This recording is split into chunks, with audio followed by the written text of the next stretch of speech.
thought it was very interesting on how you commented on elements of economic management in Japan and Korea during their economic takeoff. And although you didn't focus on China, I'm sure you know somewhat of what China's been doing in their economic development policy, particularly in the 21st century.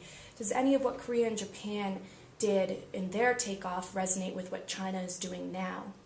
It could very well, although the studies have not been done, the work has not been done, and China is actually not far enough along yet for a strong conclusion to be drawn here. But just to summarize Japan and Korea, these are both strongly Confucian societies.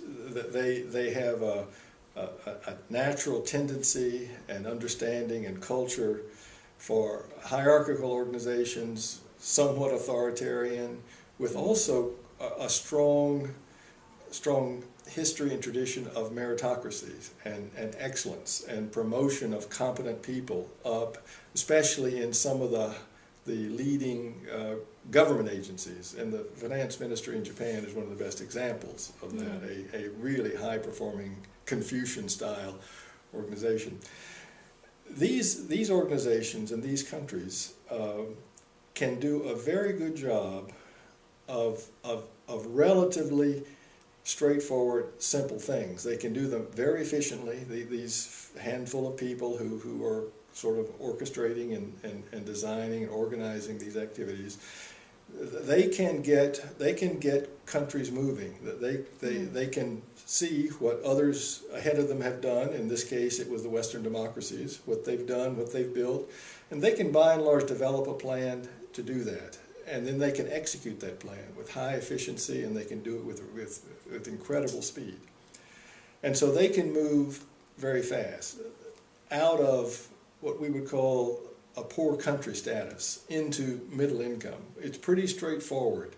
What you have to build, what you have to produce, the kinds of services you have to provide to get to middle income levels. And the know-how and the capital to do that is available anywhere in the world in this time. And it was also available even when Japan was doing this, which was starting primarily at the end of the Second World War, and then what Korea started to do in the late 50s and early 60s. The trouble comes when the economy gets more complicated. It gets sufficiently intricate, and the connections, the networks, all that is just too complicated for any small organization or small group of people to understand and to manage. Decentralization is just absolutely essential at that point.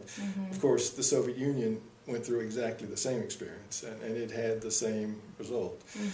Japan actually went further than middle income, interestingly enough. Japan clearly entered the ranks of the rich countries back in the 80s, I would say, or maybe probably the 1980s. However, it has been stuck at the low rungs there simply because it just can't progress any further with this system.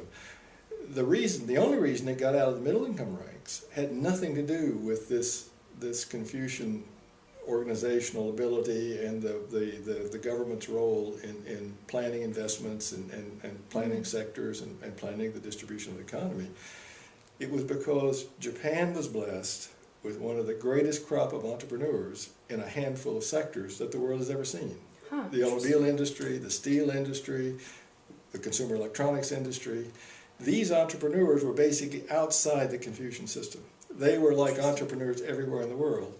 And so they are the ones who built the leading world-class industries in Japan. Those industries didn't come out of the government planning, that's what I'm calling the Confucian-like way. And they allowed Japan to move into that higher rank. And in fact, because of them, Japan has always been set a path or a track record that is actually faster than Korea developed, because Korea didn't have that group of entrepreneurs. And that just comes by chance. That just comes by chance, although entrepreneurs are everywhere, and why they emerged in Japan in those industries is just part of human evolvement. They were there and they were extraordinary. Korea has had a few, but not as many as Japan. You could argue that the steel industry in Korea is an example of that. But the main point here is that because Korea didn't actually do as well as Japan did, it ran into trouble earlier. Mm-hmm. So Korea was the center, or one of the centers, of the Asian financial crisis in the late 90s. And that was because the centrally planned, not in a Soviet sense, but in a Ministry of Finance, banking system, joint operation sense, capital was applied in Korea in ways that the consumers ended up not wanting, and so the product couldn't be sold, and so the companies could not earn their cost of capital. They couldn't earn the money to repay the loans they borrowed to build all this middle income structure. And so Korea ran into a lot of bankruptcies and defaults on loans, and that precipitated a financial crisis, which Japan did not have, because Japan's entrepreneurs were always sufficiently successful to earn all the hard currency Japan ever needed worldwide to pay back Japan's loans. How this applies to China is a great question. I think by reading the newspapers and just watching things, you can tell that there are elements of both in China. The problem, I think, is that for China, the bad potential parts, the sort of state-owned enterprise, the state planning, is actually in the big, heavy industries, the very capital-intensive industries, and the more entrepreneurial side is in the lighter consumer goods.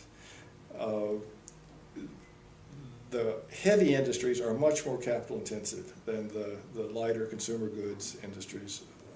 And so as a result, there is the concern that an awful lot of capital in China is being wasted.